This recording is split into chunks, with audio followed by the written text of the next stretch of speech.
또 최근에 우리 최근은 아니죠. 벌써 한 5년, 10년 됐지만 촉각 인터페이스, 햅틱 인터페이스에 대한 그런 사용성들도 많이 도와주고 있어요. 그죠?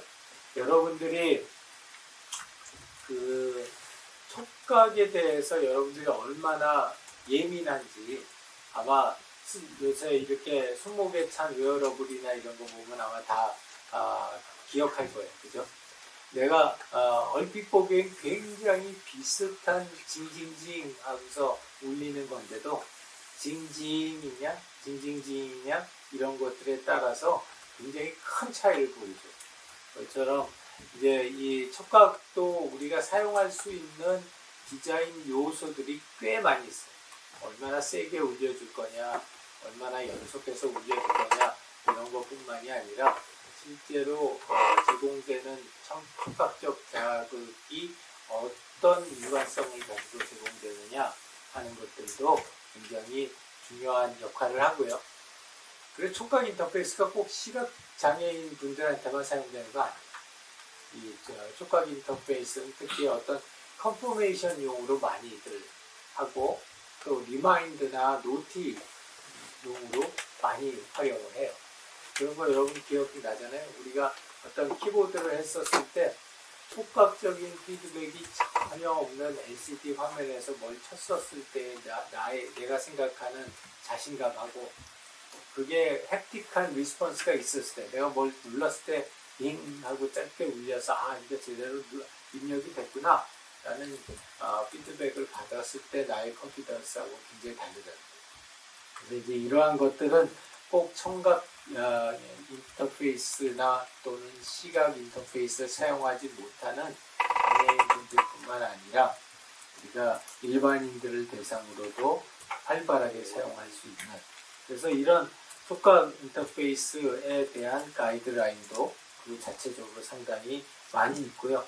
가장 많이 쓰는 게 시각이다 보니까 시각적인 정보를 대체해서 촉각을 준다. 이건 굉장히 어려운 일이기도 하고 그렇기 때문에 이런 시각과 촉각이 합쳐졌었을 때에는 촉각이 시각을 도와주는 컴플리멘트를 하는 거지 대체하는 그런 작업을 하는 건 아니다 라는 거고요.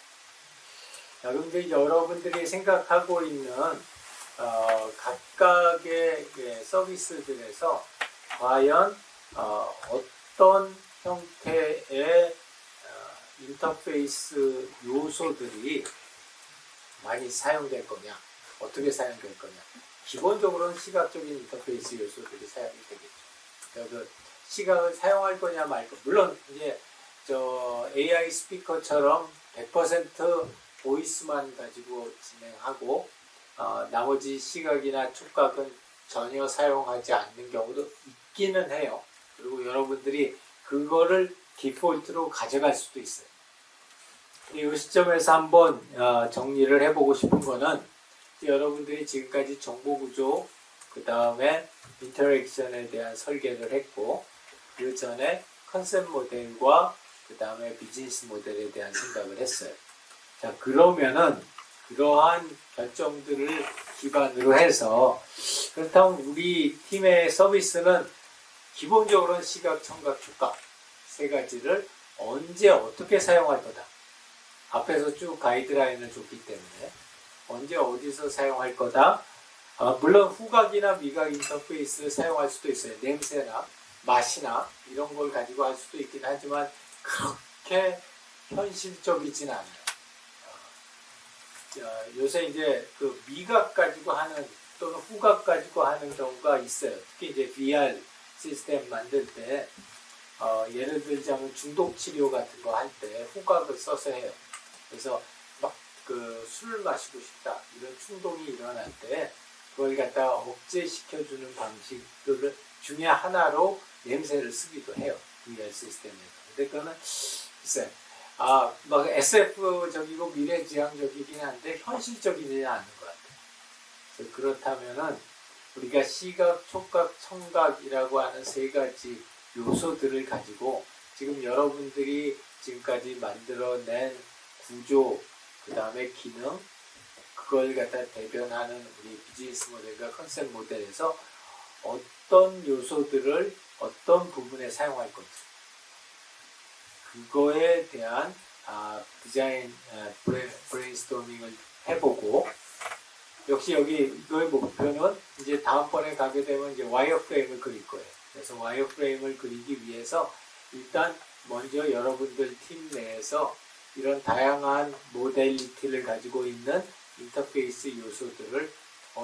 왜 어디에 어떻게 쓸 거다 라는 거에 대한 이야기를 하는 거죠. 가장 기본적으로는 유스 케이스에다 갖다 붙이면 돼요. 여러분들이 유스 케이스 다이어그램에 유스 케이스들을 많이 해놨기 때문에 그 각각의 유스 케이스에다 갖다 붙이면 되고 또 그게 지금 인포메이션 아키텍처 속에 있는 ER 다이어그램에 역시 마찬가지로 갖다 붙여도 됩니다.